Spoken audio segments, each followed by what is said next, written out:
Kasaragod expatriate association Kuwait ജില്ലാ കമ്മിറ്റിയുടെ നേതൃത്വത്തിൽ വിദ്യാഭ്യാസ അവാർഡ് വിതരണവും ലഹരിവിരുദ്ധ ബോധവൽക്കരണ ക്ലാസും ജൂലൈ 5-ന് രാവിലെ 10 മണിക്ക് കാഞ്ഞങ്ങാട് ബിഗ്മാൾ ഹാളിൽ നടക്കുമെന്ന് ഭാരവാഹികൾ വാർത്താസമ്മേളനത്തിൽ അറിയിച്ചു. പരിപാടി രാജ്മോഹൻ ഉണ്ണിത്താൻ MP ഉദ്ഘാടനം ചെയ്യും. എഞ്ചിനീയർ അബൂബക്കർ അധ്യക്ഷത വഹിക്കും. MLA-മാരായ advocate Govindan Pallikkappil, K. Neelakantan, AKM Ashraf, നഗരസഭാ chairman VV Rameshan, vice chairperson Latha Balakrishnan, ward councillor M. Prashanth, Muneer Kuniya, Akkara foundation chairman Azeez Akkara, Mansoor hospital chairman Kunhahammed Haji Palakki എന്നിവർ സംസാരിക്കും.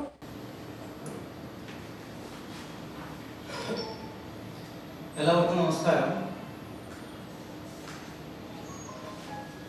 കാസർഗോഡ് പ്രവാസി അസോസിയേഷൻ KA കുവൈറ്റ് 21 വർഷമായിട്ട് കുവൈറ്റിൽ പ്രവർത്തിക്കുന്ന കാസർഗോഡ് ജില്ലക്കാരുടെ ഒരു സംഘടനയാണ്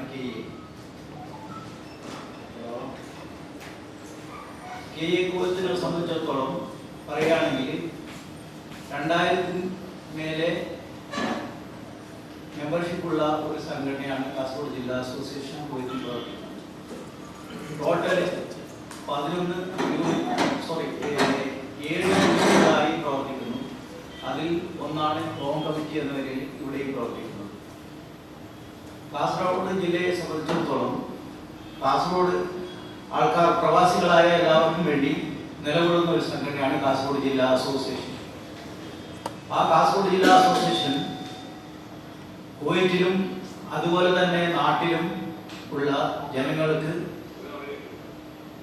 ക്ഷേമ പ്രവർത്തനങ്ങൾക്കും അതുപോലെ തന്നെ മെമ്പർമാരുടെ കുടുംബങ്ങൾക്കും വേണ്ടി എല്ലാവിധ സഹായ സഹകരണങ്ങളും ചെയ്തുകൊണ്ട് നിലകൊള്ളുന്ന ഒരു സംഘടനയാണ് കാസർഗോഡ് ജില്ലാ association.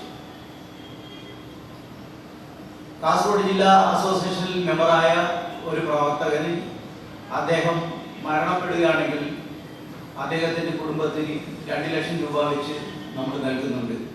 Janamaithri police officer Pradeepan Kotholi ലഹരിവിരുദ്ധ ക്ലാസ് എടുക്കും. KEA-യിലെ മുൻ അംഗങ്ങളുടെയും ഇപ്പോഴത്തെ അംഗങ്ങളുടെയും മക്കളിൽ 10ാം ക്ലാസ്, +2 ഡിഗ്രി ഉന്നത വിജയം നേടിയവർക്കാണ് അവാർഡുകൾ നൽകുന്നത്. കാഞ്ഞങ്ങാട് നടന്ന വാർത്താസമ്മേളനത്തിൽ അനിൽ കള്ളാർ, ഫവാസ്, AK ബാലൻ, VV ബാലകൃഷ്ണൻ, KP ബാലൻ, AK മുഹമ്മദ് ആറങ്ങാടി, മുഹമ്മദ് ആവിക്കൽ, നാസർ ചുള്ളിക്കര, C കമറുദ്ദീൻ, അബ്ദുൽ ഖാദർ ആവിക്കര എന്നിവർ സംബന്ധിച്ചു. News bureau, Kanhangad.